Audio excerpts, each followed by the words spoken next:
You know you need to fix that bug, but abandoning your current progress feels like throwing away half-baked cookies. This is where Git Stash comes in, your knight in shining armor for messy development workflows.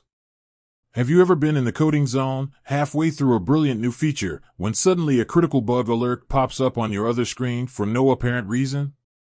Git, as many of you know, is the world's most popular version control system. It keeps track of all your code changes, allowing you to rewind, collaborate, and deploy with ease. But what if your current work isn't quite ready to be committed, yet it's blocking you from addressing more urgent tasks? That's where stashing shines. Think of stashing like putting your unfinished code project in a safe, temporary container. It lets you switch gears and deal with the bug fix without losing your progress on the new feature. Once the emergency is handled, you can effortlessly retrieve your stashed code and pick up right where you left off. Now, before we dive into the nitty-gritty of stashing, let's address a common concern. Is stashing a bad practice? Not at all. Stashing is a powerful tool, but like any tool, it's all about using it effectively. Here's when stashing becomes your best friend. Quick bug fixes. A high-priority bug lands in your lap, but you're in the middle of something important.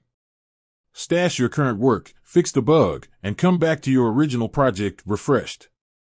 Trying out ideas, feeling experimental? Stash your current branch and create a new one to play around with a risky code change. If it works out, you can merge it back. If not, you can simply discard the branch and pop your stash back for a clean slate. Switching branches. Need to collaborate on a separate project but don't want to lose your local changes on your current branch? Stash them. This lets you seamlessly switch branches without losing progress. Alright, convinced that stashing is worth learning? Let's get down to the practical steps. Here's how to stash your local changes in Git. Open your terminal or command prompt. This is where the magic happens. Navigate to your Git project directory. Use the cd command to reach the folder containing your code. Run the git stash command. This is the basic stashing command. By default, it stashes all your modified and staged changes. That's it. Your local changes are now tucked away safely in a stash. But how do you get them back? Here are two options. Git stash pop. This retrieves your stashed changes and applies them on top of your current working directory. This is a permanent removal from the stash. Git stash apply, similar to pop, but it applies the stashed changes without removing them from the stash. This gives you the flexibility to reapply them later if needed. Want a little more control over what gets stashed? Here are some advanced stashing techniques. Stashing specific files. Use git stash p or git stash patch to interactively select which files to stash. This is useful if you only want to save a portion of your changes. Stashing untracked files. By default, git stash ignores untracked files, newly created files not yet added to Git. Use git stash include untracked or git stash u to include them in the stash. Adding a descriptive message. The default stash name is pretty bland. You can add a custom message using git stash push m my stash message. This helps you easily identify your stashes later.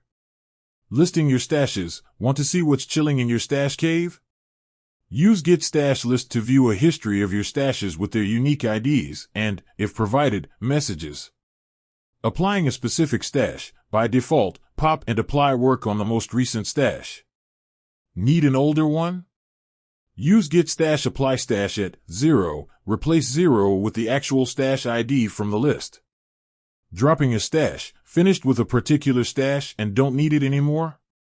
Use git stash drop stash at 0, again, replace 0 with the ID, to permanently remove it. Remember, stashing is temporary, it's not a substitute for proper commits. But by effectively using the techniques we covered, you can keep your development workflow smooth and organized, ensuring you never lose track of your precious code creations. With that said, thanks for watching. Until next time.